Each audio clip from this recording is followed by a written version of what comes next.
Alright, that's enough of that. Hello? Welcome to Life for Random Talk. Hello, ladies and gentlemen. We are here. Yeah, I just had a mad dash to grab my coffee. I forgot about it. It's alright. Alright then, welcome, ladies and gentlemen, to episode 20. We've actually made it to the 20th episode. It is officially Yay. a hellhound. Yay. Alright then, so getting right into it this week, we've got a few topics, like usual. Just a mini update on the Doom movie that's coming out. Demons will be practical effects with no CGI, and sadly, no spider demon. Oh. 2K Games begs Belgium fans to overturn loot box laws. Proof publishers have no power. Destiny 2 Forsaken, thoughts and mini review of sorts. Warframe Relay Reconstruction, final thoughts, and if we might see more of it in the future. Our thoughts on the Relay itself. The Witcher getting a TV series. Let's hope it doesn't suck. Talking about Mighty Number 9, the greatest Kickstarter failure in history. And lastly, it's episode 20. This episode is officially a hellhound. What does this mean for us moving forward? Ugh. I added that one last second. I kind of noticed. Alright. Well, what do you want to start with? I guess we'll go with the mini update out of the way first, since there isn't much to talk about. Mm-hmm. If anything, really. So as a lot of people know, Doom is getting a sort of live action movie again, but this time more in line with the 2016 Doom we got instead of the atrocious 2006 movie. Ugh. Unfortunately, no Dwayne "The Rock" Johnson returning, which is sad. Mm-hmm.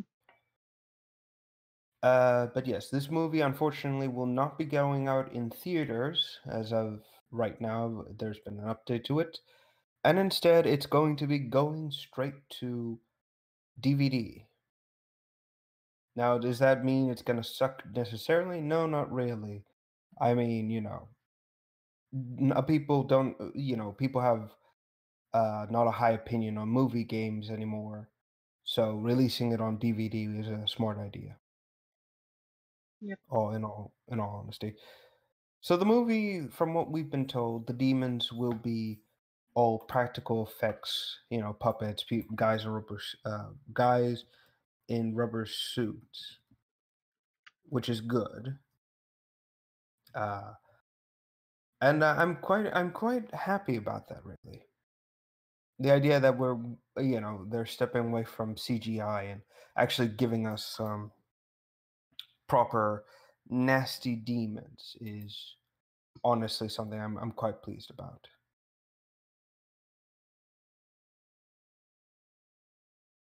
I'm actually curious to see how far. I right now I want to see what these costumes look like, but unfortunately, we're probably not going to see them right away until the movie comes. I am curious to know if they've based it more on the demons we saw in the game, or if it's a new design altogether.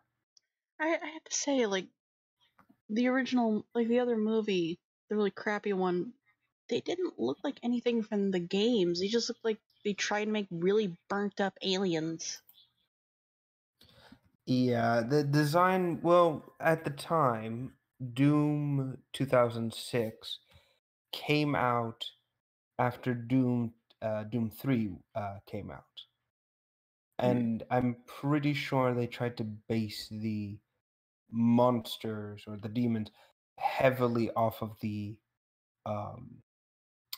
ones from the third game, but they didn't translate well into costume form. Because they were at the time they were extremely low res polygon models. Not a lot of detail. Yeah. I mean, I think the only one that translated well was the Pinky, and even then there wasn't much to mess up with.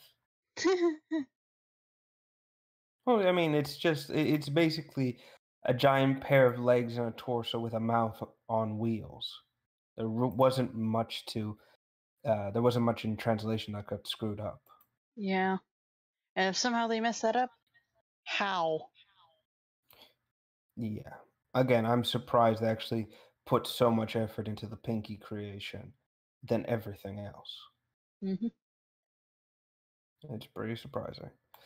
Still, this new movie looks like they're trying to make um the new like I said, I want to see if they want to make the demons look like the ones from 2016 or if this is going to be a completely original design and hopefully one that works. Hmm. I don't know. Part of me wants to believe that they're going to go with just a translated version of the 2016 demons because that would be the safer bet, really. And from what I've been told and getting information about, this movie is being produced by Warner Bros. Not Warner Bros. Being produced by Universal Studios.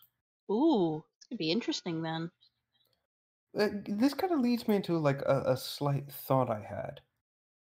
Is Warner Bros. Trying to establish kind of like a partnership with Bethesda? Um, no, I don't think so. Hmm. Would be interesting. I mean, could you imagine a Fallout movie made by them? No, not really. Yeah, might be interesting. Universal is Universal is mostly known for movies with monsters in them. Hmm. Less about people, more about creatures, more about the sci-fi and the bizarre. And while Fallout does do that, I honestly don't see Universal latching on to that one. Hmm. If anything, Universal would definitely latch on to Doom or Mass Effect. What's another one? Uh, I want to say No Man's Sky, but eh. Nobody wants to do a But movie like about No Man's Sky. when you look at the track history of Universal, what's their greatest movies? Jurassic Park, Jaws, Indiana Jones. Wait, well no, Indiana Jones is kind of Disney now. Yeah, technically. The Mummy, that was another one. Yeah, There you can see the they theme that they go with. yeah they used to do good monster movies. Nowadays, they just Oh, kind of and became lazy. duh, Tremors. Yeah, but nowadays they just became completely lazy. Moving on. I mean, that Mummy reboot was so bad. I honestly, everyone talked about it for like what, a whole week before it just kind of dropped off the face of the earth. Yeah, I didn't see it. Neither did I. Hence why we're not doing a review about it. I didn't even care for the one with Brendan Fraser in it. Mm, I actually fair preferred the enough. second one with the Scorpion King. Anyway, Yeah, well, to be honest, this upcoming movie looks like it's gonna be interesting. They have been keeping it very tight-lipped, so very little information has been coming out in regards to it, which is interesting. Still, here's hoping for the best. All right, now that we've gotten that out of the way, let's get into a bit more worldly news, I suppose, and that is talking about 2K games. So, for all of us who don't know, 2K games are one of the few companies out there that created and produces a few games out there, let's just say. And one of their XCOM big, 2. kind of, Uh, and one of their big games they're currently pushing is their NBA uh, game titles, basketball games mostly, mhm. and they're following the EA logic of let's not put a lot of effort into our other IPs. Instead, let's focus on the obvious money cow of the group and, just do what comes natural, which is nickel and dime everybody that comes in our way. Oh my god, they made Evolve. I'm so sad. Yes. Again, like I said, it goes without saying they do not care. Also, holy Period. crap, there's a lot of WWE. hmm But this is what I'm getting at. 2K Games um has been basically going mental as of late, and they recently hit the jackpot with the whole using the NBA games as their version of uh, EA's FIFA or Madden games, and that is suckers will buy this. Let's section off players behind loot boxes and things like that. Now, as everyone knows right now, a lot of countries and places in the world are currently putting in anti-loot box laws. Things that forces either publishers to disclose the drop rate of these loot boxes, how much they go for, or basically telling them to get rid of it entirely because it is gambling. Belgium has been one of its strongest advocates against this loot box craze. So has Hawaii, so has all these other places. No, excuse me, all these other places, and they've had a lot of the public support, which is good. 2K Games is panicking right now because their sales are being blocked in Belgium until they remove the loot boxes from their NBA game, and they don't want to do that. So rather than trying to find a more amicable or noble way of dissuading the uh, the Belgium Bureau for online gambling and things of that nature, they're begging and pleading with their fans to pressure the Belgian government into reversing their anti-loot box laws. What the fuck? Exactly. This is They a very are, sleazy way of doing things. yeah, but this is what goes without, this has gone without saying. This proves that publishers have once you strip away the big thing that makes them the most money, they are extremely quick to fall back on the people who they, for the past several years, have been treating like absolute shit. And honestly, if the people are smart, they won't help them. This is their perfect opportunity to get revenge. Say, no, screw you. We're not letting you keep. We're not going to keep helping you screw us over. You made this bed, now you sleep in it. And Mm. honestly, I'm hoping this gets so much traction that basically proves to the world, like, look what these people are willing to do to get um to get people's money. They're willing to beg and plead with their um fan base to overturn legal laws that have been put into place. This. The thing is, I understand when companies do this. Like, sometimes when companies do this, it's because something really, really bad is going to happen, and they do indeed care for their fan base. But this hmm right now is not okay. These Yeah. laws are put in place for reasons, very important reasons. It's an entire country that is making up this law, and you're telling uh, people, usually teens and kids, to demand that this law be taken down. So that way they can keep benefiting from said teens and so on. And what has 2K actually done to earn that? Yes, Nothing. they've made this amazing game, but Amazing in yeah, quotations. in quotations here, but yeah, they make this fun game, but that's it. They haven't done anything to earn their fan base's support in this Exactly. situation. Exactly. And honestly, if you want my, like I said, if you want my honest opinion on all this, it really shouldn't be. Again, this really should send a wake up call to everybody else in the world and say, yeah, we need to step in and stop this because right now we are facing the start of what could basically destroy our countries. You know, we're seeing the rise of a powerful new group of people who are willing to effectively undermine our laws for the sake of their own benefit. And if they're smart about it, they'll basically step in and say, no, we're not going to let this happen.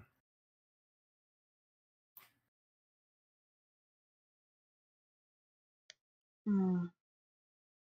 Yes. And if I'm hopeful beyond hope that this, this puts an end to this cacophony of constant, annoying loot box shoveling into everything we hold dear and sacred.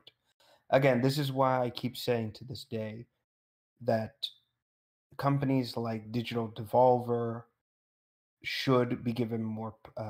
We should give them more attention, more money, because they actually give a damn about the products they make.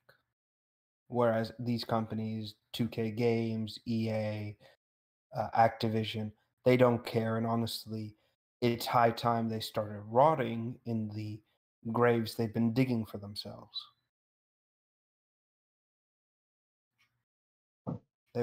It really should just come down to this at this point. This is like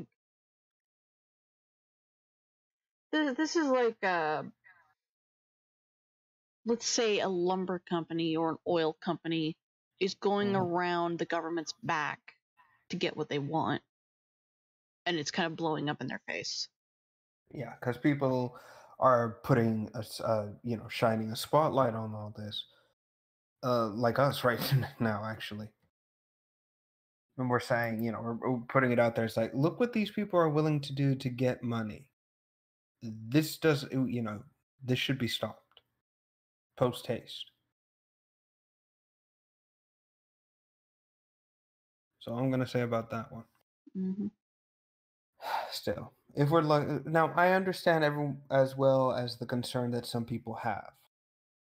Is this the start of the slippery slope? Is this the footing governments will have now to effectively start regulating games as a whole, taking out things they don't like in their games? Honestly, I I can see the problem happening and I can understand the fear and tension people have. I really do. But by that same merit, this is something that we need to step in and deal with. When a government starts overstepping that line, then we should say no. This is not right. This is yada yada yada. Only then I feel like we can stop whatever could happen. At least that's my opinion on this on the topic as a whole. Mm-hmm. Yeah. All right, then I think we've basically bashed 2K into the ground now. For now. For now, they're gonna fuck up again. Mm-hmm. And we're on to our next topic, Forsaken. We talked about this a bit a few weeks ago, didn't we? Yep. Last episode we did. Oh wow. It's only been a week? Jesus. Roughly a week, yeah. Time flies. So yeah, finally went through Forsaken, or at least its story stuff, and it did not disappoint, at least in terms of story. So I guess this is Rev's little review or mini review of Forsaken. So I suppose at this point there will be spoilers throughout most of this segment. Mm-hmm. So everyone keep in mind about that. So here we go. Forsaken it's an interesting expansion. It kind of follows the events after Destiny 2, after its other two DLCs. And well, it basically has you playing as a bounty hunter, which I really enjoyed. The whole aspect of, actually, I think I'll be bringing up images uh pertaining to certain events, so I'll have that on standby. And what's amazing is that, yeah, you play as a bounty hunter guardian, and you're brought in first because there's currently a prison break happening. You come in with Cade 6, the robot, voiced by oh god, I've actually forgotten the man's name. I'm blanking on his name right now. Was on Firefly as the lead. Uh, uh, Matt, something, Matt. I did. No, that's not. No, that's not it. That's the name of the castle that he plays on a TV show. Uh, God damn it! I gotta do this. I'll look it up. Keep going. All right. But yeah, you follow Cade 6 in. Nathan Fillion. That's it, Nathan Fillion, voiced by Nathan Fillion, who's actually doing his best performance, I feel, in this entire thing. It was actually funny. I felt a genuine joy once again, hearing Nathan Fillion's voice filtered through Cade and seeing Cade's actions. The man is a goddamn genius. But as we all saw in the trailer last week, Cade is eventually forced to face the Barons alone and is killed. Unfortunately, we get to see a bit more. We see that Cade is shot through the chest, not the head like we thought. And, we come to his aid. We try to save him. We can't do it. And he dies. He dies in our arms. And his two friends, the other Guardian, what's it called? Vanguards, instead of saying, you know what, screw it, let's go avenge our friend, they basically just stay in the city. My only thought is, wow, you guys really don't give a shit about your friend, do you? Fuck you people, I'm going on my own. Seriously, fuck you, Blumen. Anyway. So you get there, and basically shit has gone south. The barons that we saw take over the reef, or take over the broken shores. You meet up with a woman called Petra Venge, same woman who it was the jailer of the barons, by the way, which I found kind of funny. And she comes to realize that we can't stop the barons alone. So she suggests to work with a criminal to capture them. A fallen called the Spider. Now, you haven't seen this guy, have you? No. Oh, man. Basically, I'll just bring the image here so we can put it on screen so people can see it as well. The Spider is basically this... What's the word I'm looking for here? He is I guess the local crime boss of the Broken Shores. And he likes to deal with people. He's the typical, okay, you've got something I want, something you want, let's make a deal kind of thing. What I genuinely find interesting is that the guy, he's a prick, let's be honest. But he's the fun kind, Says something smarmy, but doesn't really mean much by it. He'll bust your balls about something else, but he'll pay you the fair. Actually, funnily enough, he'll pay you what he promises to pay. Crazy, isn't it? Basically, he and everybody else comes up with this deal with the main goal of he gives the location of the barons. In exchange, we owe him a favor to be collected much, much later. Typical gangster stuff. Actually, I'm going to be honest. I love the design they've given him. He is a fat man. Like, I'm not joking. He's got, like, beer gut going on.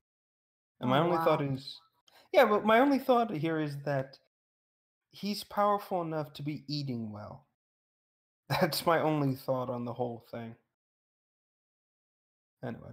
Oh, so gosh, what's his name? Is that floating fat guy from Jack and Daxter? Crew? Crew, yeah, it's Crew.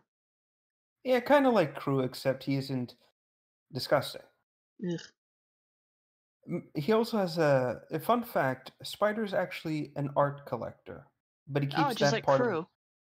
yeah, but he keeps it hidden. He doesn't have it like on display. He's actually ashamed at the fact that he actually enjoys collecting art, specifically before the golden ages. He actually has the Mona Lisa and is Oh on wow. record is on record saying he doesn't know who this woman is, yet he likes her smile. Kind of funny if you ask me. Anyway, Mm. s- so he agrees with the deal, and the rest of the DLC, or the rest of the campaign, is you actually going to locations where the Barons were last seen and hunting them down. Actually going after the fuckers after learning a bit about them. I love it. Thank you, Snow. What'd she say? He's just afraid not to show. He's just afraid to show his not safe for work art stash. Yes, he collects pictures of naked dudes and women. he has an he has an entire like art section devoted specifically to like the machinist or someone like that. No, he's got a fucking body pillow. That's it. It's just hidden behind the blanket. You can't see it, but it's there. Oh man. Can we make this a thing now? Spiders like waifu obsession. And this is where all the furry art is. Thank you, Snow. He secretly has like a Tumblr account with a pseudonym. Oh no. No, like the real spider and like the eyes are just ones. Oh man. Oh, by the end of this, that's gonna be a thing. I guarantee you. Mm, But anyway. What I loved about the entire DLC was hunting down the Barons, and another thing I absolutely adored. You remember when we all sat down and read the Barons' bios, kind of learned about the characters? roughly. Yeah, that translated into the DLC. The fuckers actually speak when you're going after them, and I loved it. Mm. So, some of them actually have a grasp of English very well. Others, not so much. Which, kind of telling given they're what, giant alien insects? Hmm. I'm gonna be honest here, like I'm having a bit of a nerd out. I actually felt bad hunting down some of them. I actually felt sympathy because I'm like, no, I don't want to shoot this fucker. No. um for example, like the Mad Bomber, right? He is very much insane. When you first come across the guy, his first words are, "Oh, what luck, what fortune, new playmate." And immediately he says, "Have gift for you, uh, gift from good friend Cadix, best friend Cadix, go find." Of course, it's an ambush waiting for you, and it's like, oh. And he does get into the comlinks and immediately says, "Surprise, gift is death." I honestly had fun fighting that guy. He was no pun intended, a blast to fight. It's very fun. And the rifleman, the guy that took out Kate's ghost and made him mortal. The guy is that like in a spaghetti western or any kind of movie, like the guy that just shoots them, like the mentor, the main protagonist. Mm-hmm. That guy that's very cocky, not really cocky, proud of what he's done, and knows that there's going to be someone going after him. So instead of hiding it, he brags about the kill. Yeah. Yeah, that's exactly what the rifleman is. When you go after him, When you finally corner the fucker, he actually he mentions like shooting your ghost, collecting its shell, and selling it off to Spider. And then once you get into his lair, he says like, or maybe I'll keep it, put it up on the wall, right next to Cade's ghost. Like he knows that death hit you hard, and he's flaunting it, making the kill oh so much better. They also added a few cutscenes here and there. I think about with the Barons, like two. The fanatic actually was he's pretty messed up. Like he's the typical cultist, death worshipping lunatic, and but not overly done. Like he's not always preaching his beliefs so often. It's kind of subdued, which is ironic given his title. You fight them, you take them out. It's It actually feels good. And at the very end, you finally take out all. You kill him with after apparently summoning a beholder into the world. And I'm not joking about that. I mean, it's missing the eye, but it's basically a giant orb with teeth. I don't know what it was either. Don't try to think about it too hard. Wow. But yeah. So basically, it was like some sort of creature that was using the image of his sister to get him to free it. And the whole time he was talking about his sister and everything, it was really uncomfortable. It was, the type of like what's the word? It's like a Game of Thrones level kind of disturbing relationship. Yeah. Mm. Yeah, just the very like no. Anyway, you take him out, you finally kill Aldrin. Kind of end the DLC on kind of a flattish note. I mean, your ghost is actually like trying to convince you not to shoot the guy, even though this whole time you've been gunning for him, specifically because it's not the right thing to do. The guy's beaten, broken. Would killing him really solve anything? But at the end, you kind of want to shoot the fucker anyways, just on principle alone. So yeah, DLC ends, and that's basically it. So I guess this is where the spoilers kind of end here. So you can take the thing off. Yeah, I did. Okay.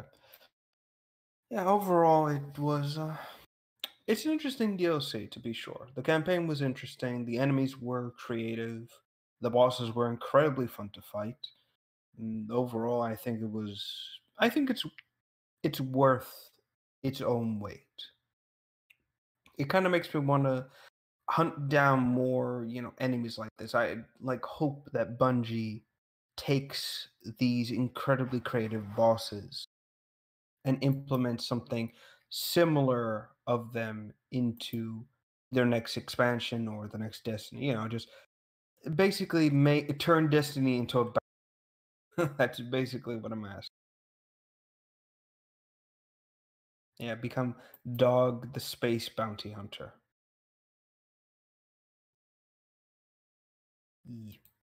Yeah, that's Just, that's going to be that's one hell someone's. of a comparison. Well, the obvious one would have been Boba Fett or Django, but I was like, no, let's go with a real life bounty hunter Let's go with the who bounty has hunters that his didn't get their heads cut off. yes, and who honestly looks like he might fuck you up. Yeah. Seriously, that guy actually kind of scares me ever so slightly. Who, dog? Yeah, just a bit. Well, yeah. Yeah, but it's more like I look at him and my immediate thought is, how much cocaine has this man been smoking? It's probably It not been has. cocaine. Yes, it's been weed probably. Hardly even that. Yeah. But no, like I said, it's basically that's what I think they should do more of. More interactive bosses sprinkled throughout their games, Make something Mm-hmm. interesting, something worth fighting, not just some don't tell us what the guy's done throughout the level and not have the fucker like talk to us or threaten us or nothing like that. Show, don't tell. And honestly, with the Barons and with Aldrin, they showed. They didn't just tell. So does this mean, like, does this make Destiny 2 as a whole a better experience? No, not really. If we're looking at this through like an isolated lens, Forsaken should be judged as its own game. That's how good it is. But as an expansion to a kind of okay game with, subpar story DLCs, nah. Honestly, wait till some people rip Forsaken entirely out of Destiny 2 and like put it up online for free. Just wait for that, I think. Yeah. And I know that sounds hyperbolic. People have done stranger. God, that's true. Mm-hmm. It's like, look at NeoGAF and other websites like that out there. They release old PS1 games for free out there. Like really obscure shit. So be sure that someone's going to rip Forsaken out of Destiny 2 and turn it into its own game. Mark my words. All right. So yeah, that was Destiny 2 Forsaken. Mm-hmm. Let's see what we got left. 1, 2, 3, 4. Ugh, I hate putting odd numbered topics on these lists because I never know when we should stop and take the break as usual. Oh well. I guess we'll just go into the the obligatory Warframe part of our streams. Yay! All right, and we are going to briefly cover the recent relay rebuilding. Yep. So, as everyone knows, there's been an event going on for Warframe, which was the relay. Pyrus project. The Pyrus project. That's what Yes, it's titled. The Pyrus project. And basically, the Pyrus project is rebuilding rebuilding a relay on which was destroyed by the Fomorian fleet, undertaken by Steel Meridian and Cressa Tall. I believe brother to or sister to Shiktal of the Gustrak 3. Yep. Which, wow. Crazy bloodline. Actually, that's a bit ironic, really, when you think about it, considering that the Gustrak 3 will hunt you down during this event. Yep. Irony. Anyway, once the, basically having the relay being reconstructed and you providing things to rebuild the relay. So overall, and the overall, personally, the reconstruction bit, like gathering the supplies and the resources for it, I didn't have much of an issue with that. I didn't mind it really. In comparison to like other projects they've done, this one does not cause any problems really. It's Yeah, not if you it's not know, necessarily frustrating unless you don't like facing the Goose Drag 3. yes, In a whole, it's actually a lot of fun.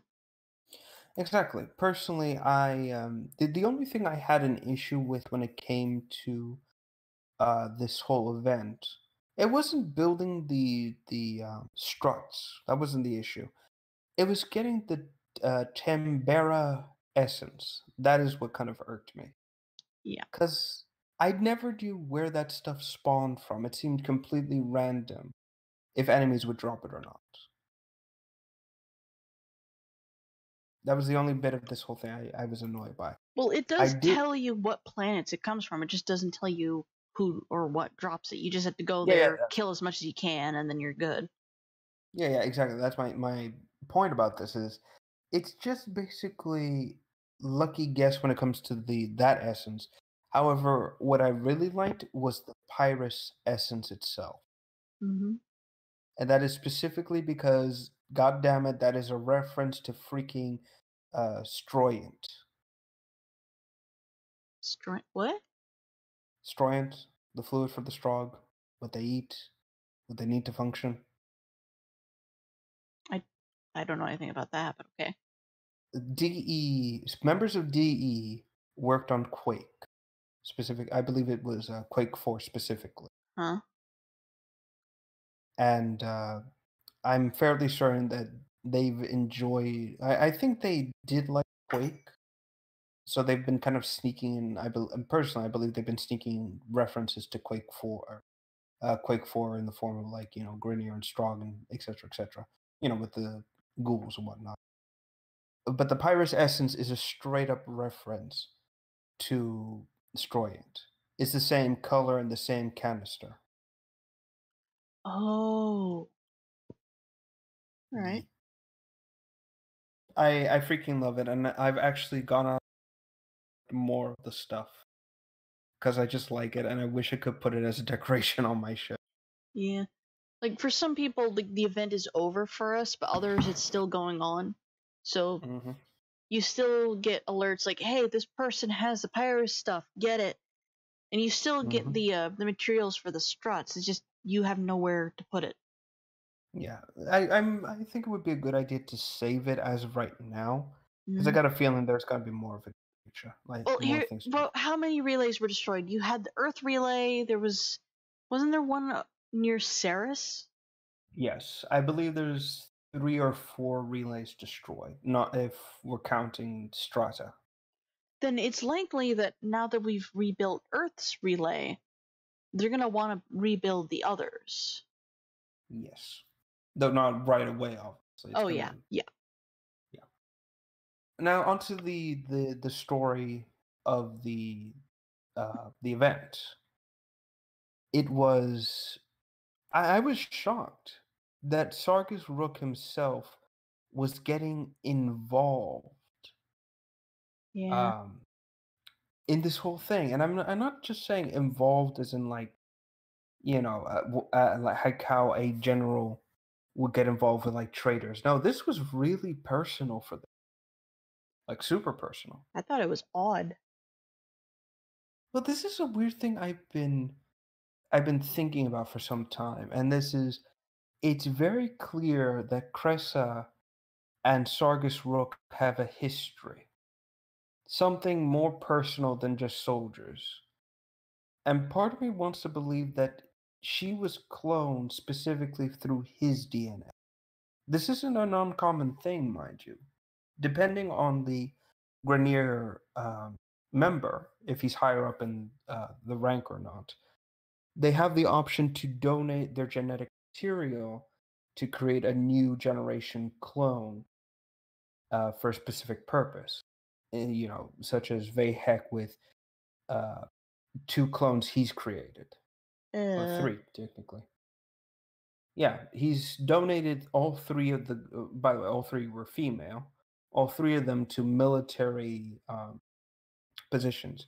Venkral and Sprague are 2 clones of his creation, and of course there is the Executioner as well, given to the late Kela the Thane. So oh god, I gotta actually relay this to Liam just so he can freak out about it. next to the Vahek nudes. This is essentially what has happened. He has actually had children. The skin graft potato has had children.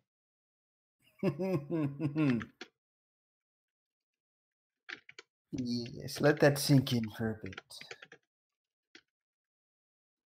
Yes.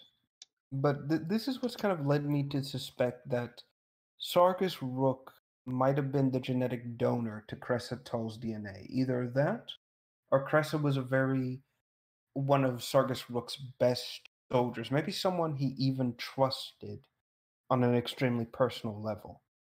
And yet she betrayed him, because of the whole genetic defect and wanting to live her life a different route. So much to the point that once we've built everything, he actually takes a Grineer strike force to invade Strata, which was I was surprised by this. I'm still weirded out by it because Vay is the one that destroyed the relays. Yes, you Why would think. isn't he doing anything?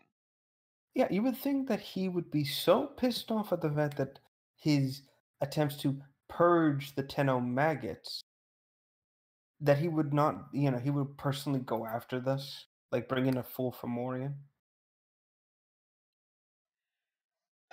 I think uh I think it's I'm trying to word this correctly here. I think when Mm. it comes to Vahek and the destroyed relays, his mind is not set on that. He's so focused on the ghouls, and he hears like Cressa Towels doing. He's like, nah, fuck it, let Ruck do that. He's more interested in his own campaigns, the Fomorians destroying a relay, and the ghouls. That's it. If they rebuild the Yes. relay, that's fine. I have Fomorians. I can destroy it later. Well, his focus has always been claiming Earth for the Queen specifically, to build a homeworld for them. Mm-hmm. And we've always kind of seen that with Vahek. The Cicero toxins, for example, all these things.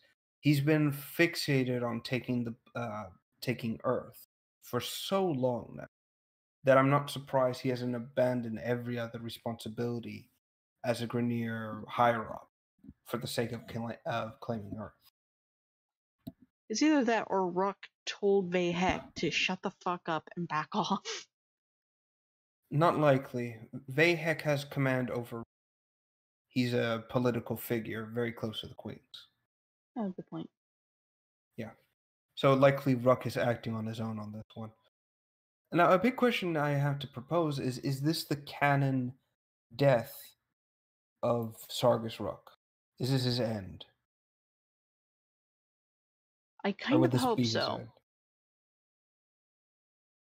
I hope so as well, mostly because um, it's a fitting demise to Sargus Rook, a general who abandons strategy and reason to try and kill someone who's betrayed him personally, only to meet his own demise at the hands of those he would consider lesser.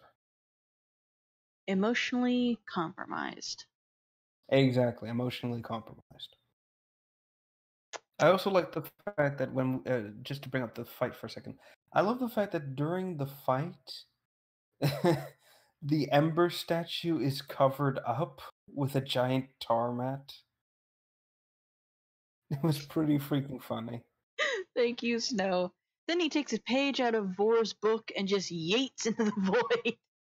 No, we're gonna find Sargus Rook as a ghost in the void.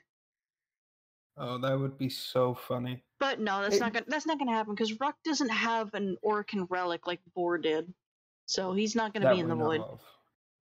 Well, here's the thing. Rook has, and this is a bit of lore about his character. Rook has actually designed and based off his augmentations off of Orican designs. He wants to emulate the Orican emperors, but he hasn't gone through the process of taking a key like Vor did. Yeah, so he's not gonna show up in the void. Yes. Though a corrupted Rook would be interesting to see, design-wise, I mean. A corrupted Rook that is actually like infested instead. Also interesting. Yes. But if this is his canon demise, this would be very interesting to see. Going forward, I should say. Onto the relay itself. What do you think of its design? It's amazing. Like here's the thing: the relay itself goes along the theme of red, white, and fire. Like when you start the event and you see the image of what the relay could look like, where it's all fiery, your first thought is, oh, it's Red Veil. No, it's just fire. It's hot lava and metal. Everything's on fire, but it's so inviting. the Ember statue is engulfed in flame, which actually, when you really think about it, it makes sense. Yes. Ember is based off of the phoenix, and the phoenix is a symbol of renewal, rebirth, which is what this relay is. It's why it looks so different from the ones we all know. Well, internally. Yeah, on the outside it's still the same, but on the inside it is vastly different. For one thing, you're on the top floor. There is no upper floor. To get to Samaris and the others, you have to go down. All the syndicates have actually switched sides. Everything is a lot more compact and close together. It's not open and airy like the others. Yes, I've also. Oh, by the way, I put up the. I know. I'm getting that right now. All right, just making sure. Like, yes, all in all, it's a beautiful relay.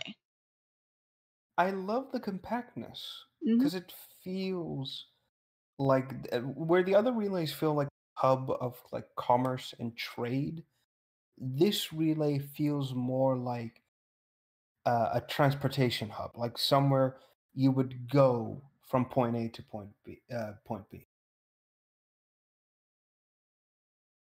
That's it just feels like somewhere you're just gonna rest, put your feet down for a bit, and wait for someone you trust or not. That's what I feel like. I mean, another thing is it is above Earth.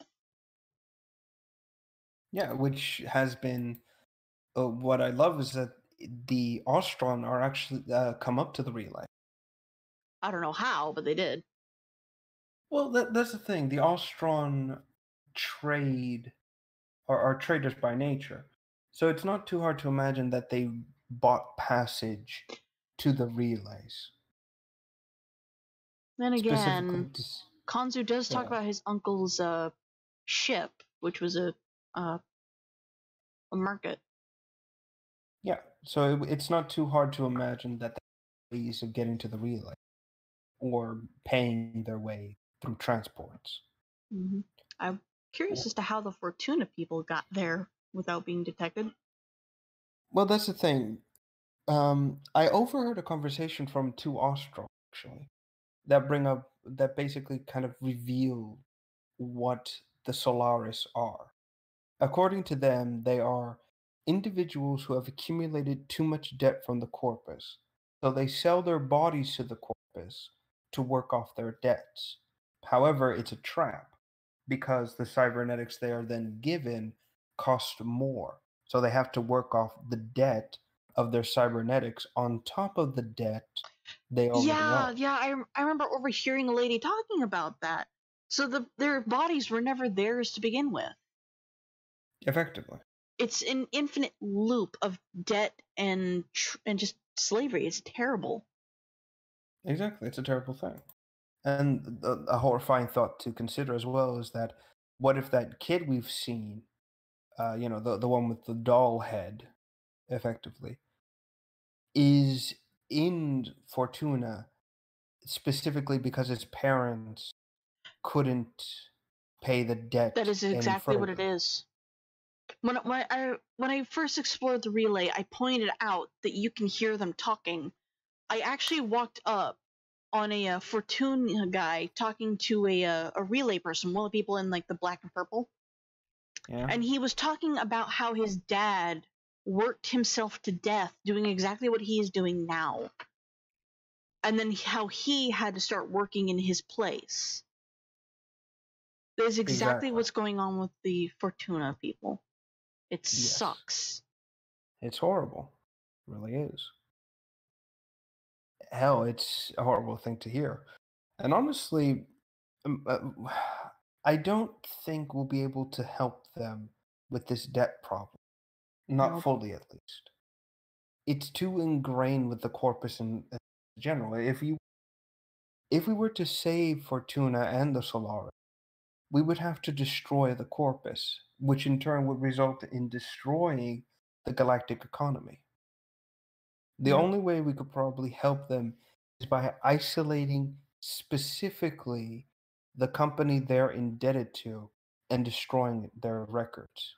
That's the only way I can see it working. The only other way which I highly doubt will work, is the underground railroad method. Just get them out of there. Also possible, but it depends on how ingrained cybernetics are and if there's tracking systems in it. Which I don't think, honestly. No. I think like Oh. well, no, there's no tracking things in there at all. Mm-hmm. Because in like the preview for Venus, the foreman, the lady like that is in charge of everything, freely talks about rebelling against about coin dick, and then you go Mm-hmm. out there and you seize an area, and then a Fortuna guy shows up. They're not tracking these guys; they're just keeping them under control. Then there you go. At least we have a general understanding now that the Solaris are at least somewhat free in terms of movement. Mm-hmm. Speaking of them, I did notice something about someone in the relay that caught my attention, and that was another member of the Solaris, a female. She was sitting on the upper deck in quotations, mind you, above the Ember statue.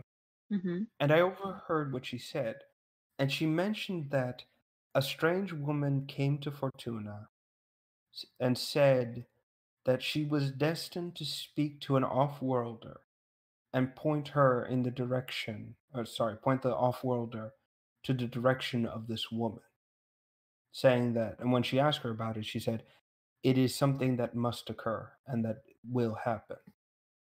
This has led me to an interesting thought. What if this person is actually a member or an agent of the Una, all the way out in Fortuna? Which is crazy. It's likely. Yeah, but the question kind of becomes out of what would the Una gain from putting someone on Fortuna? I don't know. Hmm. Unless there's Orcan relics or sentient underneath all that ice, seems like a waste of time to me. Oh no, I have a dead pixel on my screen. Oh no. It's just like this tiny red dot. I'm noticing. I'm like, what is that? Go away. Right. And I suppose the other thing we can talk about is the reward you can get for this event. I believe a pistol and a ribbon mod. Oh, and an ogle of the fire ember. Yeah. The pistol And is really good. yes, it is a miniaturized version of the Sibaris? Subaris. I actually got a Subaris just to compare the two, and it's freaking amazing. I still have the Lotus one. I don't use it very much, but like I could easily tell they're very similar to each other. Yes, it's called the Zylock. And looking at it, I believe this is specifically created by. I actually believe this was created by Cressa herself and given to us. My main point of why I believe this is the case is because, um, the Grenier were builders, Mm-hmm. and it's very obvious that this gun is a heavily shaved down version of the Subaris. Also, whenever she does a transmission, isn't she holding a pistol? Yeah, it's a Murloc pistol. Oh, hi, Paddywhack. Paddywhack says that pistol sucks. To Well, you're each wrong. their own, really. Yes, well, in that case, you're wrong, and you deserve. No, I'm kidding. Like Everyone has their opinion. I know everybody in the Warframe group of ours. They specialize in different things. I can find use for Ivara for a lot of things, and I can find use for Limbo for a lot of things. Rev can't. Mm-hmm. He does not like Limbo. He doesn't have Ivara, I don't think.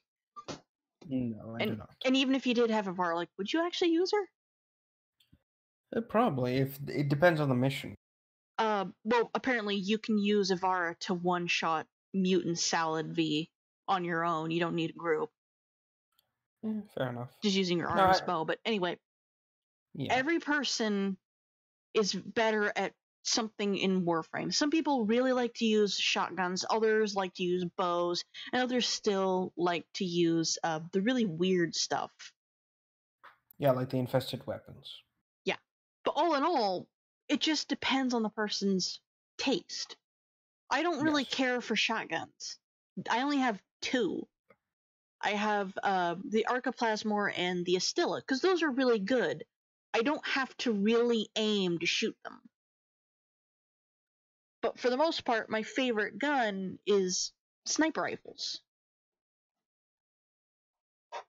Gee, thanks, Dad, for going up and down the stairs. Because you can go invisible and basically pick I off can the go enemy from a invisible and either shoot somebody point blank with a sniper rifle meant to kill the Eidolon, or I can keep my distance and pick them off because I know my Warframe will not survive a up close encounter. The same goes with bows. Yes. But other than And that, honestly, I'm using guns that spray and pray. hmm I mean, ironically enough, there are universally, objectively bad and good guns in Warframe. Mm-hmm. There are things like that, such as the Latron. no, more like the Tonkor. Oh God. Everybody hates the Tonkor, and for good reason. It is probably the worst grenade launcher I think I've ever seen. Didn't Omni voice? He did a joke about it, Yeah. yes. Paddywhack likes Haro. I like Haro too. He's actually really Haro, good. Haro is unkillable. Main weapon from centuries. There's a gun I have, but I haven't used in so damn long. I question why I even have it anymore. Hmm. God, what was it? I think it was either the Tsar or the Twin Ragas. Hmm. Like the Tsar will kill you if you're not careful, and you only have 3 bullets, quote unquote bullets in it, and that's it. Yes. It's a terrible gun on that standpoint, but other than that, it's actually really useful and really good. You just have to be really careful with it, unlike the fucking Tonkor.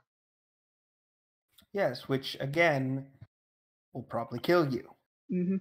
With the Tsar, like you're able to get a distance, and you're at least able to change how you're firing this from a shotgun blast to literal cannonballs. Yes. And by the way, it's Actually, so much fun to go through the Kuva Fortress with that thing. yes. This is the thing I will say. The Kuva Fortress built weapons, such as the Tsar and the 2 mini shotguns you get, or sorry, no, it's actually flint pistols. They are incredibly fun and interesting weapons. Honestly, I have the Tsar. I haven't gotten rid of it. It's just I don't use it very often because I have stronger guns, but I will use it if I have the option. Mm-hmm. It's this is the thing about Warframe. It's all these weapons have oddly specific roles, and again, it all just kind of boils down to what's objectively good or what's objectively terrible for a given moment. And honestly, it just really boils down to what works and what doesn't. I mean, there are, like I said, objectively terrible guns in Warframe, It and these also weapons don't. it also Go boils ahead. down to the enemy you're facing. Yes, also the enemy. But Like, sorry. what I was going to say was this includes Warframes such as, I mean, not Warframes, guns like the Mark One weapons, which for some reason Obed still uses, and I've had to explain to him that they're actually weaker than the originals. They are absolutely terrible. Yes, they are. I don't know why they're in the game. I think it's joke weapons. Omni voiced video. Mark 1 bow versus a Juggernaut. I'm confident with this. Idiot. Dear gods. But no, like, again, like going back to the enemies, let's say you have a gun that does 4,000 damage. Doesn't matter what type, it just does 4,000 damage. And it does amazing on Saturn. But then you go to a place similar to Saturn, like Sedna or even Mars, and it doesn't do very much damage at all. It doesn't matter what you do with the gun, it also matters with the enemy. Yes. There are enemies who will shrug off certain damage types incredibly easily. Mm-hmm. There are others who will succumb to these damage types quickly. There's others that will just flat out explode. Yes. It all just, like I said, it will boil down to the you've done to make the weapon strong or weak. I mean, I always go for raw damage, and sometimes that works in my favor. Sometimes it doesn't. For me, I do a mix of raw damage and then elemental damage just to add flair. Also, I'm going to say this right now. Whoever the hell has been flooding with My Hero Academia Warframe crossovers, fucking stop. It's because of Megan and Rebecca on the streams. Megan loves My Hero Academia, but she hates that little purple guy. So everybody's drawing fan art of that little purple guy just to torment her. Yes, I'm getting very sick and tired of seeing the characters represented as Warframes. I do not care for this show, and I actually hate it. Leave me alone. Yeah. Like, so help me God, I will find out who you are. If anything, I like the crossover of Disney and Warframe. Everybody has a One Punch Man schemed Atlas, dude. Everybody. It's nothing new. Yes, even my friend Hadar asked me if I could do that, and I said fucking no. I did a sortie, I believe it was yesterday, with Lycan, and we had an Atlas who brought their dog to a spy sortie, and they were colored like One Punch Man. And I'm so furious with them because they kept triggering the alarms. Points for creativity on that one. Negative points for being a fucking idiot. Exactly. But again, fucking stop, please. I've had enough of this bullshit. If anything, like do Pokemon. That's Fuck it, go for it. Yeah, do Pokemon. That'd actually be very interesting to see. Ballora Revenant. I mentioned that to Rev. Oh, God. From Five Nights at Freddy's. It works. He's not that bad looking. It's just so out there. Spin to win. Spin to win. But anyway, getting back on topic here. Mm-hmm. For some people, the pistol is terrible. For others, it's amazing. I love it. I'm not going to be getting rid of that anytime soon. Yes, it's never my inventory of weapon at all. I've earned this fucking gun, and I'm going to keep it. Mm-hmm. The same goes for the Lotus weapons. I still have them. I'm not getting rid of those either. They're good. Exactly. Yes, they are. And honestly, like I said, this whole event has been one gigantic and very interesting experience. And honestly, I want to see more of it. Like, more rebuildings of the relay. But please, this isn't like me saying, DE, please start destroying the other relays and creating a cycle. No, don't do that. No. No, it's mostly just, let's have the relay, just the ones that have been destroyed, just try to rebuild them. Just have fun with that. We like the original relays, but it's so interesting to see what designs you can come up with for the new ones. And we would like to see like the different varieties. Like with the Mercury relay, they have Rhino in the center, and with another one they have Oberon, and there's another with Loki. While the building itself looks different, looks the same every time, the statue always changes. And that's why people always go to the different relays every day. Exactly. And honestly, this is kind of me asking they should start making relay or syndicate specific relays just to have a little bit of a variety, in design. D- Uh, I mean, architecturally, like this one was obvious. Strata was obviously inspired or built by um, Steel Meridian with heavy influences from Red Veil. because those two are actually allies. Exactly. So, and we should see what the others have. Like, we know that Parent Sequence and Cephalon Suda are allies. So, it would be interesting to see what their relay would look like. A very, I would assume, very technologically advanced Actually, mono. no. Hmm? Uh, Cephalon Suda and Parent Sequence aren't even associated. No, they're allies. Odd. Yeah, Suda pursues knowledge.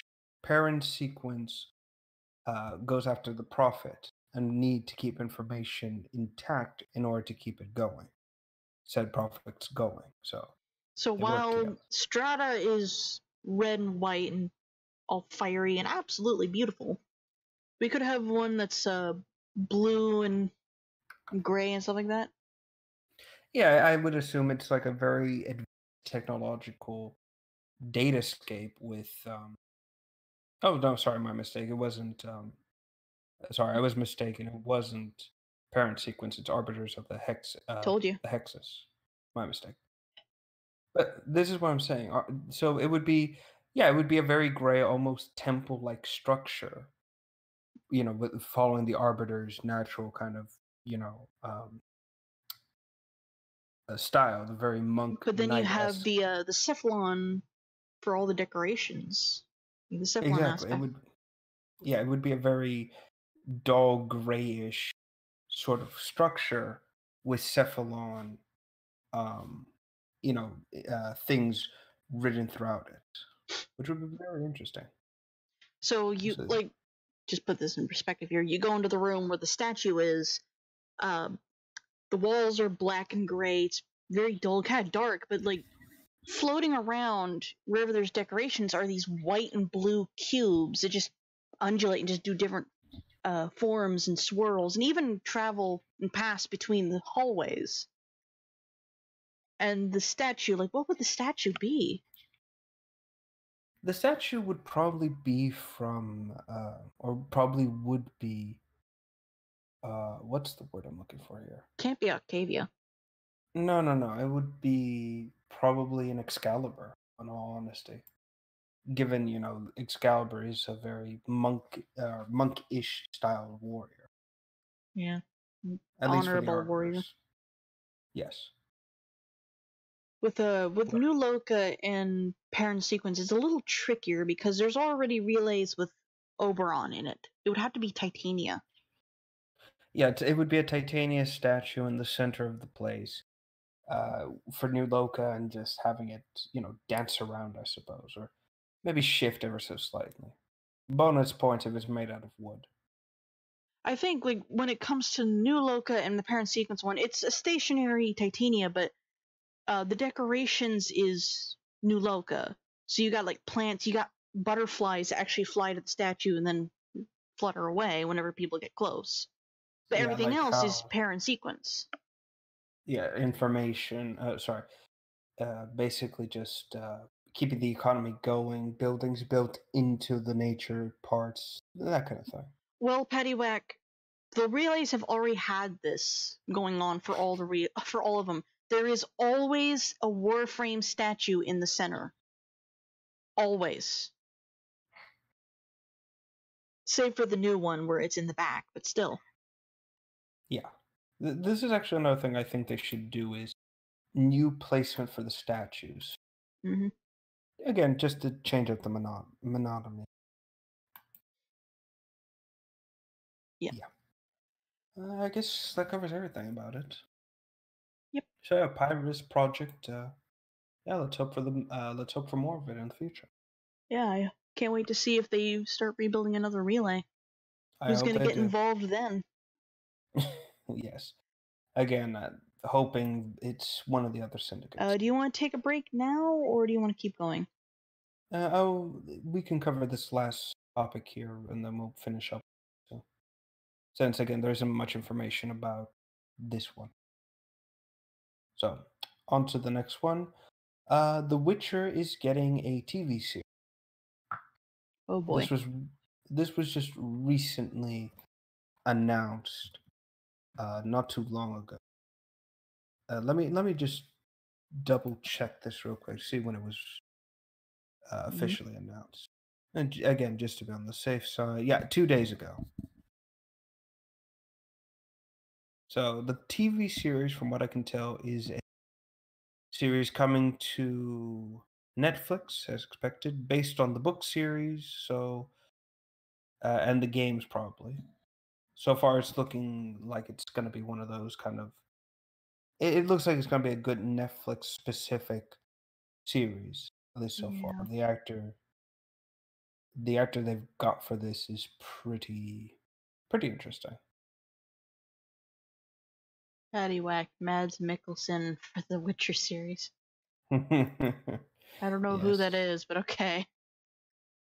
The other thing I'm a little concerned about going into The Witcher or the series is how are they going to make the creatures stand out? Oh god. I really hope it's not just all CG. Same. I mean, look, I've got nothing against CG. Gonna look hokey as sin. It really is. You could always do the Lord of the Rings thing and just do camera tricks. Also could work. I mean that's why that's one of the reasons why Lord of the Rings is still so amazing. Oh no. Yeah, fair enough. Paddywhack put a link in this in the chat. I'm gonna look at this. All Oh, right. him! Hannibal. No. Wait a minute. Let me check something real quick. The guy's name is Matt Nicholson. Mikkelsen. Mickelson. No, they've got Henry Cavill to star as the role, Ah. aka the guy who played Superman in Justice Oh. League. That's gonna be so weird. Man Uh, of Stealing it up. uh, Yeah. No, apparently this isn't the first Witcher series to be created. Actually, there seems to have been another one that was made for TV. It looks terrible. I was about to ask, like, how terribly did it do? Uh, it looks it's of its time, very Uh, low res camera, Clunky. and no, not just clunky. It's more like the sets are very obviously just recently put together, Yep, and in clunky. generic forests all over the place. It's like my mom really likes to watch really old westerns from like the 70s and 80s, stuff like that. So you got like Hmm. you got John Wayne and you got oh god, what's his name? What's his name? He's super insanely tall. Daniel Boone. Mm. Daniel Boone. Like I watched Daniel Boone with my mom one point and I noticed that is the exact same clearing they used 3 episodes ago. In fact, I just saw that the last episode. It's the exact same set used over and over and over again, just at a different angle. And you can hear that they are in a soundstage because it echoes when they talk. Hmm. They are never ever truly outside. Yeah. Like I said, the exactly. Again, I'm looking at one episodes for The Witcher, the original Witcher TV show. Apparently, these things were an hour long, Ah, so it's more like a drama series. No English dub; it's all in different language. But yeah, and it also just looks like it was just a bunch of walking around, a lot of human actors, and very little in actual monsters and creatures. oh my god, Paddywhack. Man of Steel is the new Witcher? I feel disappointed. Yes. Exactly. Son, I am disappointed. Actually, you know what? They should get Ron Perlman to play as one of the supporting cast. That would be cool. That'd be very cool. Well, in the games, there is a guy, uh, Lutho of Gullet, and the guy he's a big, brawny brute, bald head, very heavy brow, but yet because he looks like a giant brute, you kind of estimate him, and he's actually smarter than he looks. That's So like having Ron, yeah, go ahead. that's like that giant executioner guy from Game of Thrones actually being the runt of the litter, even though he's 6'9" and having a dog the size of an apple in his hand. Exactly, He and absolutely adores that dog. well, this is what I'm getting at. Lutho is so cunning and smart that he tends to kill people, get these plans going. And by the time they realize, wait, I've been had, he's already killed them. Which honestly, this would work very well, given that he has the same kind of very, he has the dumb look kind of face, but he's a lot smarter than most people assume. The guy can act, is what I'm saying. But still. I'm curious to see where this goes. If it's going to be just a repeat of the original TV series, just a bunch of walking around and very little in the way of action or drama or anything of that nature, it's going to be a very boring movie or TV series. Sorry. Oh no. Paddywhack again.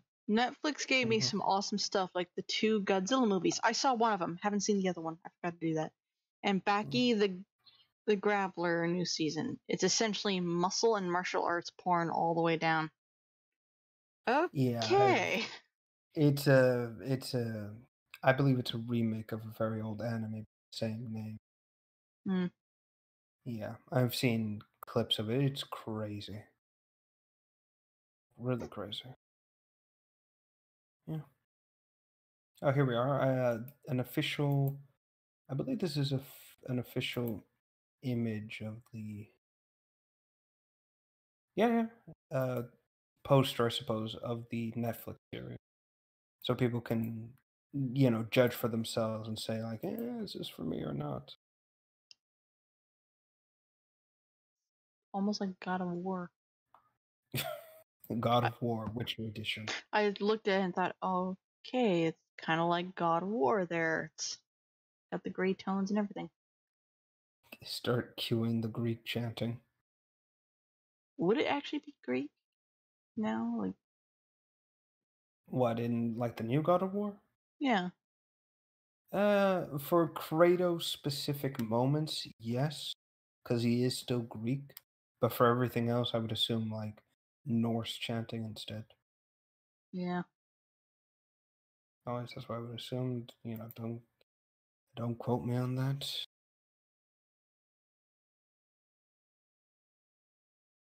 See what else. Oh, yeah. I admit I'm a fan of the ammo. Kind of goes well. Oh, but I ain't holding my breath too long for that. If it goes south, it goes south. We still have the games to fall back on.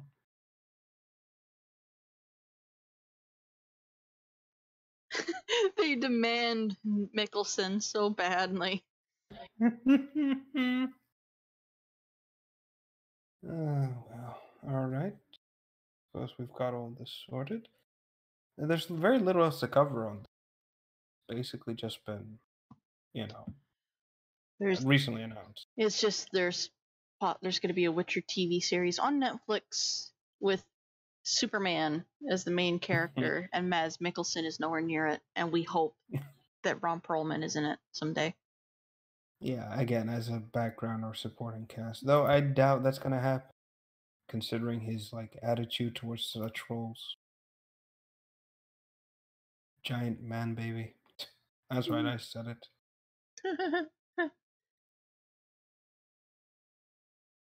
All right then, and we've got two more to take on. I suppose now would be a good time for a break. Yep. All right, we will see you all in a few minutes. Mm-hmm. Okay, so now it's just me and the audience here. It says 5 minutes. I've been meaning to fix that. What's this? Nothing.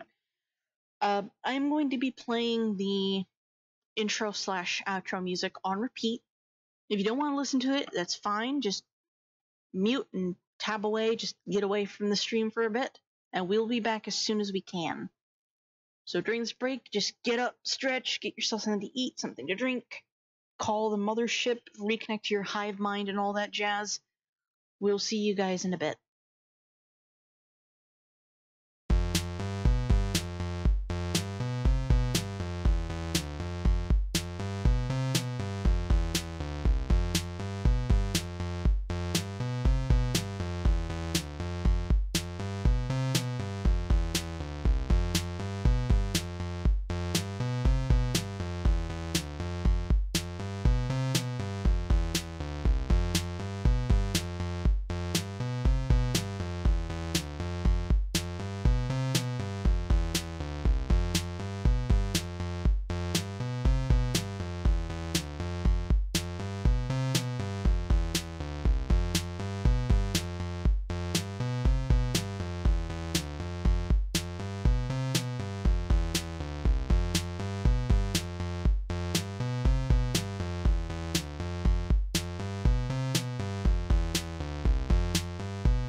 Okay.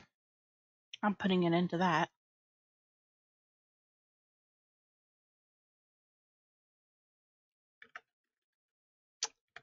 Rev is not back yet.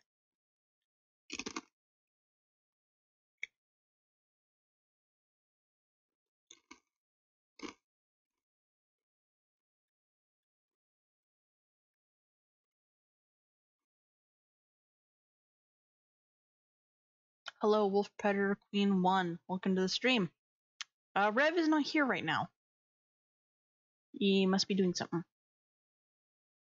I just came back because I have to wait on my food to finish being cooked.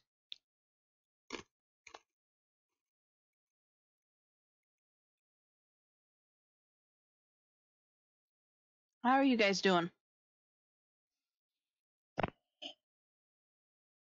I'm eating crunchy chips, so if you hear crunching, I deeply apologize, but a person's gotta eat.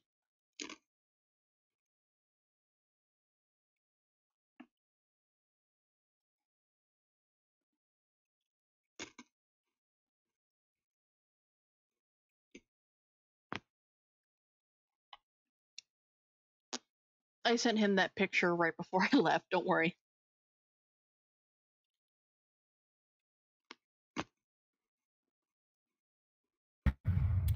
Hello. Oh, hi. Well, And we're back. a friend of yours is in the chat. You have missed a topic about the new Doom movie, 2K Games being a sleazeball, Destiny 2's Forsaken DLC, Warframe's Relay construction, and The Witcher getting a TV series on Netflix. Yeah, we're actually just about. We've got 2 more topics, and then it's the end of the show tonight. Mm-hmm.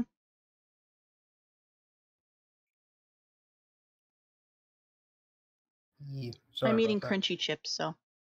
And she's eating crunchy chips. They already know. All right, then. So I guess we're on to our last topic of the evening, I suppose. Yep. And that is talking about Mighty Number 9. So, I only know about this game as being a homage to Mega Man in some way. Well, apparently, Mighty Number 9 was created by, I believe it's, created by the creator of Mega Man. However, creator in loose terms. I believe he was just the conductor for the music, not the actual creator of the series, and he left because he didn't like what Capcom was doing with the series. And basically, we got what we got. Mighty Number 9 is by far one of the most disappointing things I have ever seen come out of Kickstarter. Even all these years later, that still holds up. You know, as that still is true. Even the voice actors. Critical Role, which by the way is live right now. But anyway, the Dungeon Master for Critical Role, Matthew Mercer, played a voice in Mighty Number 9. And his current campaign, his party decided to call themselves the Mighty Nine. Nine as in the German word, nine. So the Mighty No. The Mighty No. And like yes, they had the name, and you could see all the disappointment in Matt's face, just so much hatred towards what happened with Mighty Number 9. Let me check who he played real quick. You could definitely tell that his heart was broken for that one. Pyrogen. Mm-hmm. He played the Flameman. Mm-hmm. Well, I always knew he was a flaming. No. Well, you laugh, but he plays like the main character in Titanfall 2. Oh. Okay, never mind then. And he plays that guy that saves you in the beginning of Monster Hunter World. Oh yeah. True.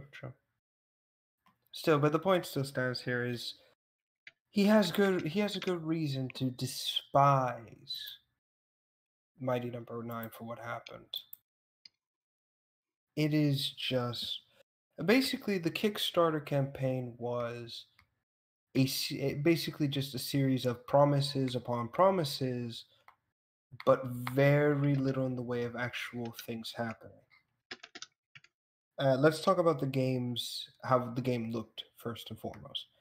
In the very early, um, in the very early promotional stuff for Mighty Number 9, all the backgrounds were very detailed, and it was going to be a more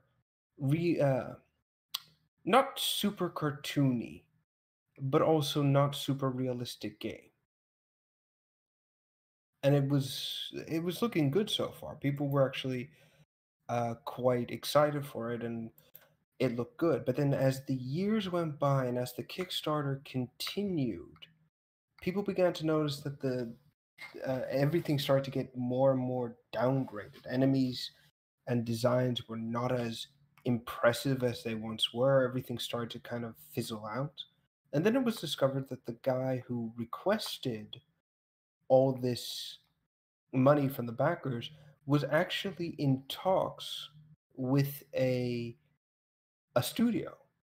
And apparently the studio deal was to get a Mighty Number 9 TV show out of this, an anime, before the game even came out fully.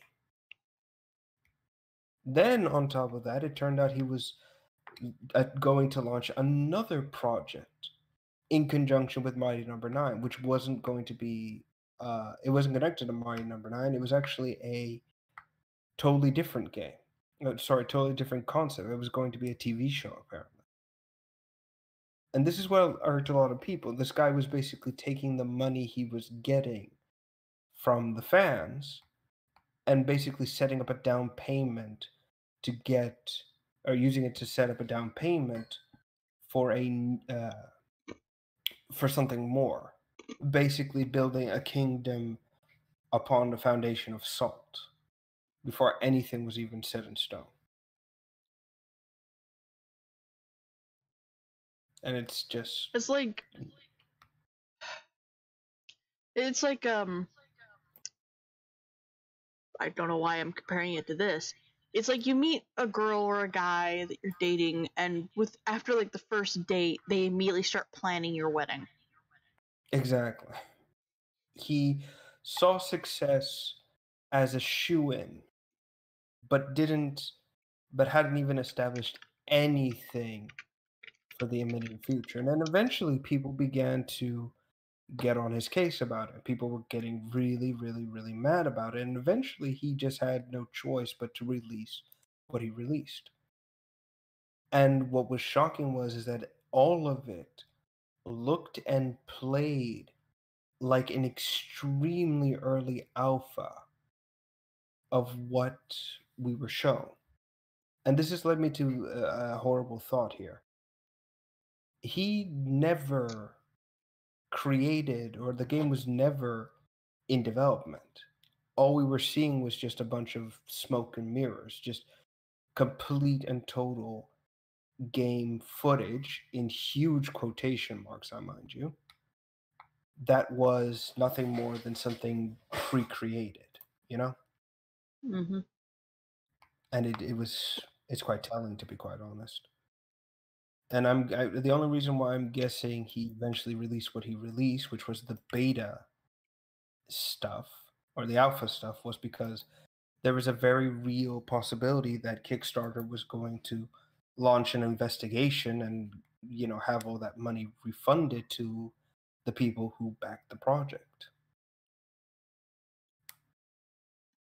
Not only that, but to make matters worse as well, the character models of the game itself, like I'm gonna be honest, everybody in the game looks incredibly expressive. They all look like a very updated Mega Man classic.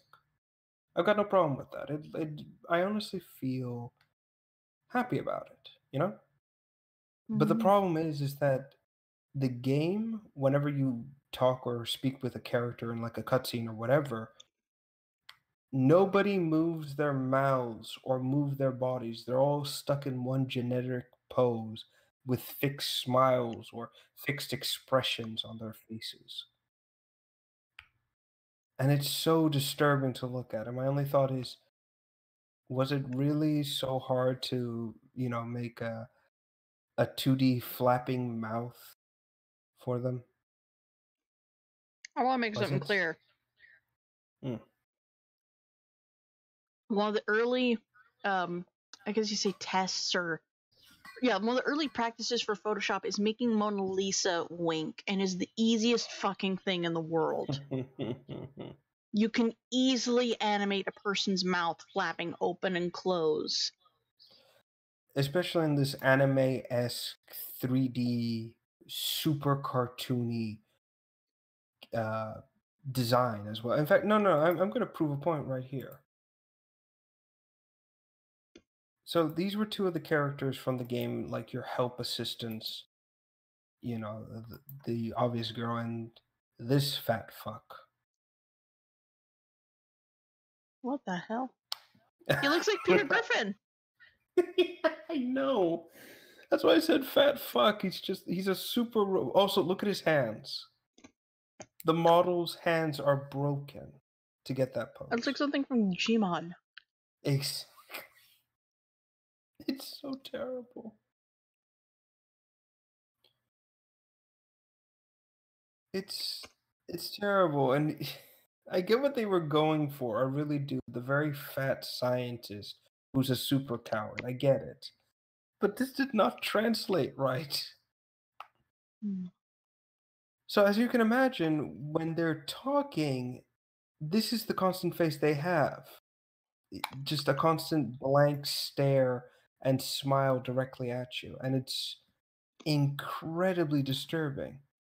And again, it comes back to what you said with the Photoshop thing. It would have been just, especially with this, what's it called? With this art style, it would have been really easy to just make flapping mouths for everybody. Maybe not with the big guy, because you have the issue of like a curved mouth and then the nose getting in the way.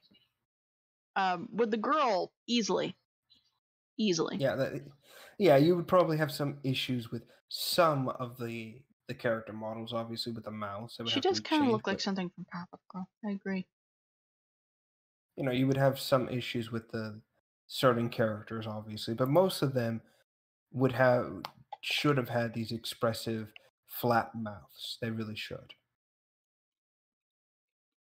As for the main bad guys you fight, they all have mouths as well.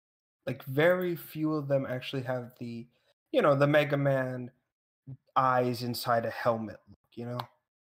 Mm-hmm. Most of them are just uh some of them have full on facial features with a mouth and everything. And when they're talking with you, the very stereotypical, "Oh, I'm a boss, so I'm going to say a bunch of bullshit and get you aggravated so you'll fight me," kind of thing. Their mouths don't move, and they stay in this awkward battle posture, like squatting down and moving their arms slightly. It's like I remember one of my exes. I used to hang out at his place a lot, and he would play Pokemon Coliseum. Mhm. The characters in that game animated, but their mouths never moved. Exactly. That is a similar situation with some of the cutscenes. And it's just no. It's terrible. It really is. I mean, the plot and the voice acting is all right for what it is. It's very obviously B Mega Man.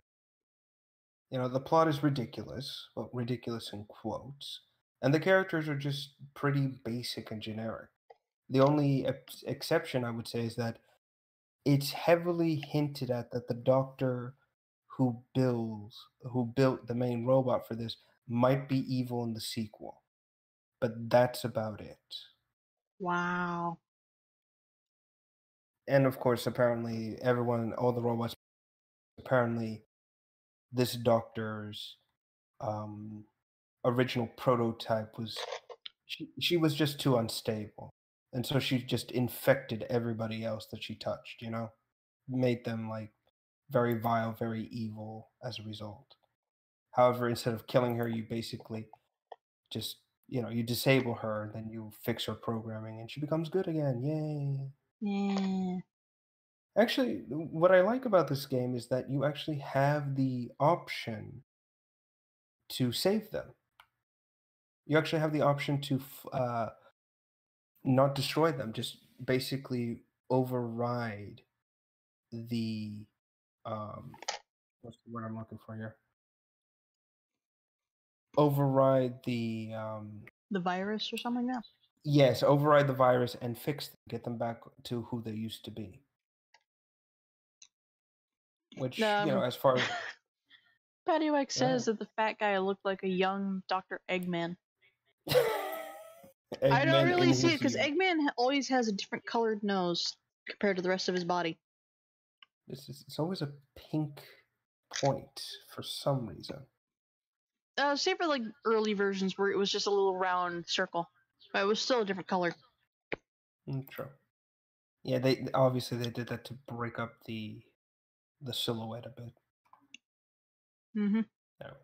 Anyway. But, it's something that none of the Mega Man games ever did, which was, you always destroyed the bosses in the game. And sometimes they weren't really evil. They just wanted to do something different. So having the option to like just take them out or to fix them up it's kind of interesting and I like games that honestly give you that option honestly I'm quite happy about it. because people's ideas of an evil character. When we're younger, we see an evil character, we don't really understand what's actually going on, so we immediately assume that a Mhm. person that acts like this is evil. But you look at it later, and you kind of realize they're right in some way. They're justified. Yeah, like It's take still it's still a wrong way of doing things. yeah, like a lot of the old Power Rangers series. Yeah, you had some evil characters, but sometimes you had the very few who were evil but had a noble intention about them. Yeah, yeah. Yeah, which I enjoyed. But no, this is what I'm getting at with this is what I'm getting at with Mighty Number Nine. It does a lot of interesting things, and it really is, in all honesty, it is just Mega Man, B-level Mega Man, and I don't mind that too much. It's just that it doesn't do enough to be its own thing, and with all the problems it has, like it was ported to a lot of different consoles, like the Switch, or sorry, no, the Wii U, the PS4, the Xbox, etc., and PC. And there was no end of reports of how bad some of the ports were. Like the PC one basically caused your computer to crash extremely hard, or the Wii U version had software problems. It was just a mess. And again, it kind of showed that it was pushed out the gate to meet a quota because apparently the guy behind it was kind of terrified that if people knew what he was really doing, it would be the end of him. But unfortunately, now it's the end of him regardless. It's like this is like the negative version, like the complete polar opposite of Terraria Other Worlds. With Terraria Other Worlds, it was canceled because while yeah they were being supported and given enough money, they just would not be able to reach the deadline, so they had to stop. Mhm. This guy was given a lot of money, but and he had a product, but he pushed it out there too fast. No, it's not that he had a product, it's more like he squandered the time he had and never Mm-hmm. and produced a sub basically just produced the early stuff and said, "It's fine, whatever." Like it'd be understandable if he released it and said, "This is still early. We're still working on it." But then again, eh, nah. No, It's still like just not the way a developer should go. exactly. Honestly, it's as far as I'm concerned, this was it had to happen. This failure had to occur. and to basically teach a lot of people, as much as I hate to say it, to teach people that sometimes when something is too good to be true, sometimes it is going to be too good to be true. And just because you throw money at a project doesn't mean it's going to be the second coming of Christ, as it is, as hyperbolic as that sounds. It's just we have to expect the possibility of it's going to fail. When it comes to like video games and TV shows, it's always best to think small instead of the bigger picture. You'd never Mhm. know if your game is going to be amazing enough to actually get toys or merchandise or anything like that. So always think small. Yes. With Always. Oh, go ahead. with Five Nights at Freddy's, I'm gonna just throw it to this one because this actually does relate. With Five Nights at Freddy's, the guy who made the game was only thinking, "I'm going to make a game and I'm going to be done. Nobody's going to care about this. It's just there." And then it fucking exploded. Everybody Yes. likes this game. Everybody now wants a cartoon TV show of like Freddy Fazbear. People want toys. They want books. They want stories. They want to know. And the guy that's making the game is not even thinking about the toys and everything. He's thinking about the game itself. Every time he releases one, he's focusing solely on what the game has to offer. He's not going to think like, okay, I'm going to release this and I'm going to make so many people happy and have so much merchandise following it. You never know Mhm. this. And the fact that this guy had like jumped the gun and thought of the bigger picture first, it ruined him. Exactly. Completely. And it killed a fledgling. Um, it killed a fledgling um IP completely, to the point where honestly I do not expect Mighty Number Nine to ever get a sequel or ever get a A um well-needed tune-up. exactly. Honestly, it's dead as it is. Mm-hmm. And no amount of polish or developer apology or anything, oh excuse me, anything of that nature is ever going to save it. It's like It's I don't know why I keep coming up with these weird comparisons. It's like Mhm. Mighty Number Nine from an art style perspective is really nice. It looks really good. Gameplay is terrible. Animation is Mhm. terrible. Voice acting is, I think, must be pretty good. Not sure. Voice acting is, yeah, it's very good. Like So like Matt. again, for like art style and voice acting stuff like that, like stuff that most people don't really think about, it's good. But everything else about the game, just everything else that actually built the game, that would actually make it a good game, is crap. It's terrible. The best way I could describe it is like something that you see in nature. It's absolutely gorgeous. It looks amazing. But if you get too close to it, you will die. It's terrible, but it's good to look at. Yes. And like I said, it's just again, I do not expect anything to come out of this. Mm-hmm. And for a while, everyone assumed that this Mighty Number Nine killed Mega Man. Again, as hyperbolic as it sounds. People truly believe that the Mega Man, Capcom wouldn't be interested in releasing another Mega Man.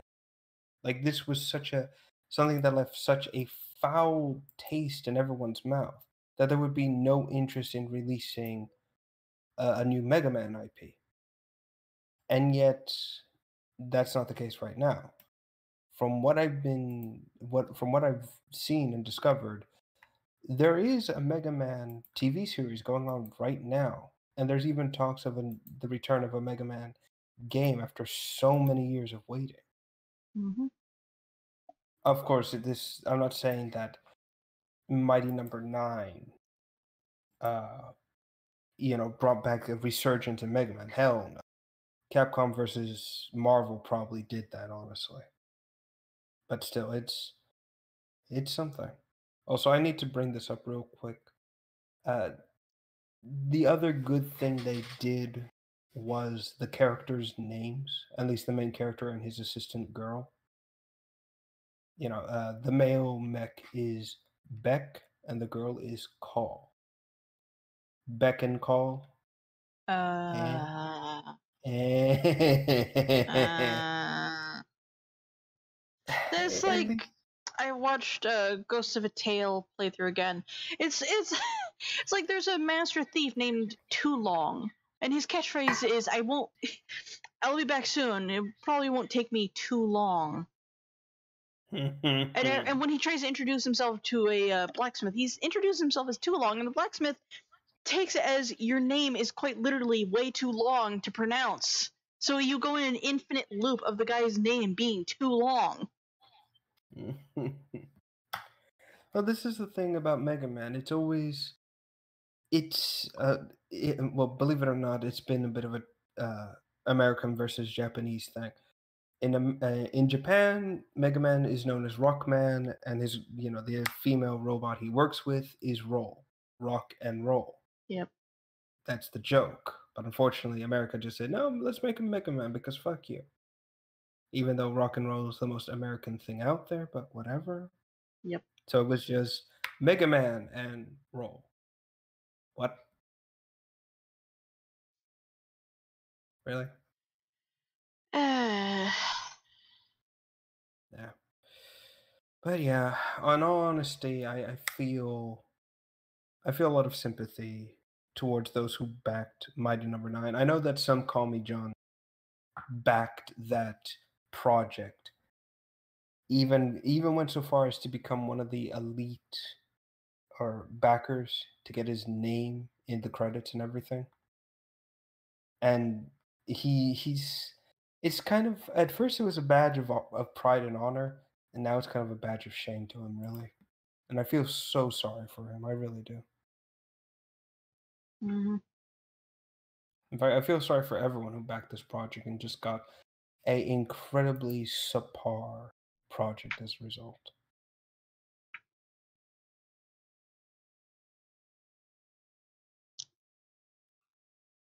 It's still, our standpoint, it looks really good. Yeah. Again, great art style, concept, interesting ideas. Just, you know what? Would it have been better as something else? Like no longer as a game, just convert it into something new? Uh, like still going along the route that he did? Uh, More or less. No. No. If he had instead like said, I need this money to make a TV show and stuff like that of like these characters for a game that I'm hoping to make someday, then yeah. But otherwise, no. No.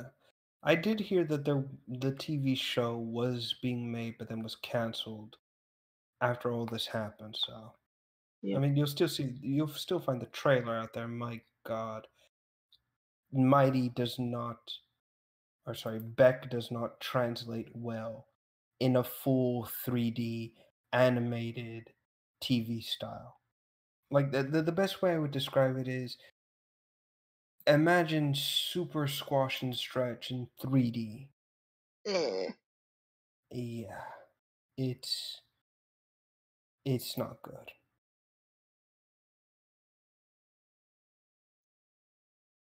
Is that it for the topic, or? Yeah, I guess that's it. I suppose we've reached the end of our episode for the night. This is episode 20. Yep. Oh yeah. What do you wanted to cover at the So, very end here? the funny thing about Hellhound is that when I was younger, YouTube was early stages. It was when you, like, the limit was 10 to 15 minutes as a video, and that's it. That's all you could do. I created a channel called Houndoom20, which then became Wamanga, and then became Hellhound 20. It's always been along the theme of 20. I never knew why, but the number has always been very important. And the hellhound has always been important. Because when you look at different cultures, the hellhound is always something that has a different meaning. And also a different look. Like for the Americans, it's a pit bull. For England, it's a wolf or an Irish wolfhound. And for many other cultures, it's something bizarre, just absolutely bizarre. And they all have different meanings. But for me, I see the hellhound as like this thing that is just there. It's not evil or malicious. It's just there. It's a dog. Just flat and simple. It is a dog that's just there. It doesn't know what it doesn't know that you think that it's evil. It doesn't know if you think that you think it's terrifying. It's just doing what it does. In every episode of a series I put on this channel that is a 20, it has officially become a hellhound. Because the channel has committed long enough to have an episode 20. The Hellhounds 20 channel got taken down during the hype of, say, Skyda's Minecraft's channel. So I have been committed to my YouTube channel since YouTube videos were 10 to 15 minutes long till now. Early 2000s till now. So when this channel, I don't know how it would even work. If someday this channel becomes 20 years old, it will officially become a hellhound. Because for me, a hellhound essentially means you have taken the time and commitment to make something work.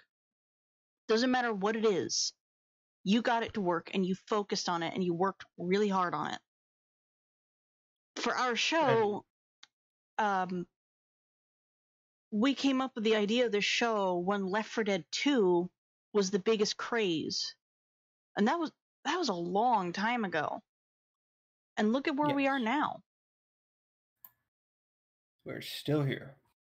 We're doing I don't mean to brown nose or anything or just be up all my ass here, but we're doing really well.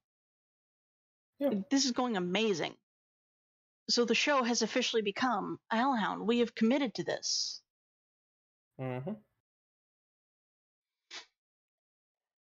So essentially, if something on my channel says it's officially a hellhound, then you know that I am determined on it. I have worked really hard on it, and it's very important. Regardless of what the content is, it is important. Yes. Actually, I have to ask now. If we get this show to 120, what does it become then? Oh, it's every 20. Every 20. Doesn't matter where it is. If it's a 20, it's a hellhound. It is. We get to 120. It is now a super hellhound. Just a super buff dog now. In my previous channel, I asked my ex to help me out with Spore and create 20 different hellhounds using Spore. That was the biggest regret of my life because they looked absolutely terrible. But they all looked different, but they looked terrible. Of course they look terrible. You use Spore. Well, this was like the early days of Spore. We only had Creature Creator. Nowadays, like if I got Spore again and installed it, it would actually look really good because I know what to do now. Fair enough. Oh, actually, that's giving me a thought. I might have an idea for something later. Okay. All right, just gonna put this over here. Should I be concerned? No.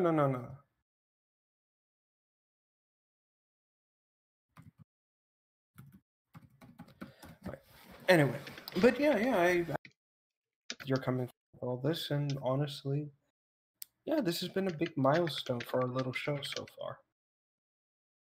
I admit I wish we were I'll admit, I'm happy with the views we've gotten. I mean, sure, they're not the most amazing things in the universe, but I'm sure over time they'll get traction. Who knows? Maybe Yep. we'll get more people here. So yeah. Anyway, is there anything else you want to say? Um, this text does not want to fit to the screen. There we go. Um, just my usual stuff that I say at the end, because usually when we start saying, ha, uh, usually when we start saying our goodbyes, people leave and they don't listen to what has to be said at the end. And I say this at the end of every single stream. Doesn't matter if it's the show or not. So I'm just gonna say it now since you're still here. All right. In the description on YouTube and the creeper face down below on Twitch, those are meant to be like donations to the channels to help us out. Don't click them. I'm still working on getting a bank to get that to work. Just don't click them. It's not going to help us right now. So I have actually gotten to the point where I am swearing at people on Tumblr. Share the links. Just get them out there. Get the word out there. Just get more people watching the show. It really does help us. Yes, please do. Share the links. And if you guys have suggestions or ideas for better or interesting, please let us know. And we'll adopt these ideas. Oh, definitely. If it's like something controversial, I'm not sure we'll touch it. Just depends what it is. It depends on the context mostly, and Yeah. Sticking to our rules of no politics, no bullshit like Yeah. that will get us in trouble. Another part of our rules is that we don't put anything up here unless we have a source or we have a credit to the original poster or creator. So if there's artwork that shows up on the stream, you can bet your ass that it's going to be in the description on YouTube or in the chat on Twitch. I refuse to post other people's work. Or if it is somebody else's work, they'll usually have like a thing on the corners that says created by da da da da da. So that too. When we do our articles about a game or something like that, we don't quote people 100%, and we do make sure that we point out where you can find it, or at the very least, we make it easier for you to just search and find it yourself. Yes. Otherwise, we don't steal stuff. Yeah. Again, we're not like certain ex-IGN employees. I knew you were gonna say that. I'm always gonna beat this guy into the. I would probably do the same. I'd probably do the same. But yeah, share the links whenever we go live. You always know it's automatically put up there, both on Tumblr, on Twitter, and if you're following us on Twitch, you always know that's there. Because that helps us out a lot more. The donation's not going to help right now. At the moment, yes. Yeah. As soon as we get that fixed, we'll let you all know. And also, I wanted to say this a little as a little bit of humor. Yes. To go back to the whole, we listen to people's feedback and we will adopt these ideas. We're basically like that super predator right now. We're looking for things to add to our own to make us better. So we're like the Zerg. Yes. Actually, by the way, I want to announce this right now. When the Predator movie, the new one comes out, I will watch it and I will do a review on the show. So stick around for that one. Oh gosh, that's such a delay question. Somebody in the chat, like your friend in the chat, just asked you a question about that. In the middle of you announcing it. Yes, and yes. Oh man. So, I mean, hey, if you have a Discord, give your information to Rev. He has full permission to invite you to the Discord group. Yep. Just, you need to tell me who they are when they join, though. All right, I'll let you know. But anyway, that's just about it. I put this at the end of every stream, but I don't think people really hear it. Sharing the links helps. Clicking the links down below doesn't. Not right now. Yes.